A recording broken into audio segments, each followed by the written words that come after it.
Hello and welcome to the channel. Please, don't forget if you find any of this useful, give us a like, give us a subscribe, leave us an angry comment, get involved, call me names, whatever, right? I wanted to talk about something that I read this week that I didn't find altogether surprising, but definitely interesting. And it's essentially that in Texas, they're launching a probe, an investigation into music streaming services for bribery. So yeah, essentially what this is saying, I'll read it out to you.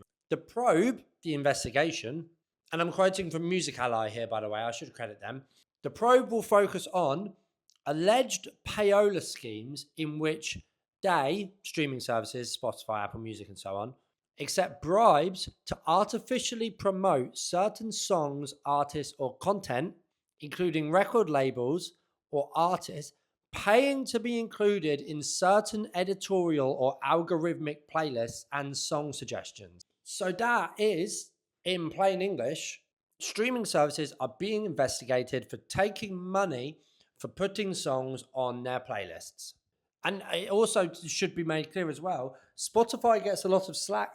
Spotify gets a lot of people. It's not just Spotify. It's all streaming services, including like Pandora and things like that, right? So,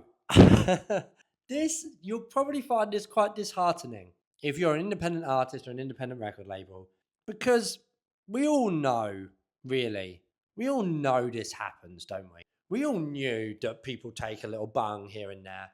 It's always happened. Back when radio was the most important factor in the music industry, it was well documented that radio producers would take, either a bit of cash, or if it wasn't directly them being paid, they would get taken out for dinners. They would get free tickets to anything they wanted. They might not be paid directly, but they would be paid via proxy, if you see what I mean. So it should be stated that this is obviously allegations at this point. And YouTube Music has said that it does not participate in payola, and its partners know that, right? So they're denying this. But I'm interested to know what people's thoughts on this are. Obviously, I mean, it stinks, doesn't it? But this is just another reason why I'm really not a big fan of the process that has existed for years of there being a collection of editors in a room who decide the fate of a piece of music, right? That I really do think that that's wrong, and it is something that needs to be disrupted. And it's actually something that I'm massively in favor of AI having a bigger say in, right? I massively believe in the power of algorithmic playlists over editorial playlists, because editors could be corrupted, right? Editors are going to do favors for their mates, and they're going to do favors for people who take them out for dinner, and it just leads to this closed door situation, right? And I know editors at DSPs, and I'm not necessarily saying they're bad people, but this model of there being meetings where a room of people sit down and go through submissions and say, yeah, we'll support that artist, and so on and so forth. It's why you see a lot of the same artists on New Music Friday every single time they drop any song, right? Because stuff like this, I don't think stuff like this should be decided by people. Because what often also happens is these DSP editors, they get a little bit drunk on power. And they do. And it's nothing new. And I don't even blame them.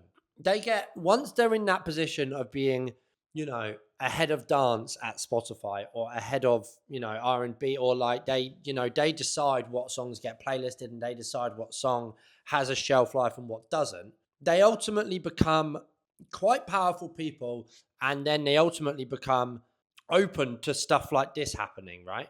And I think we need to move away from that now. I think that these platforms should really be far more driven by algorithms than by people's opinions. 5 or 6 people's opinion on whether a song is good or not. And I think it is moving that way. But I also think artists should do more things to take control of the situation and not be solely reliant on what Spotify says is good about a song or isn't, right? Things like fan channels, things like mailing lists, things like Bandcamp. I think that artists should be looking at those as the main driver for how their song is going to succeed and how their artist brand is going to succeed or not. Because you're fighting against a system which is literally, which is quite obviously corrupt.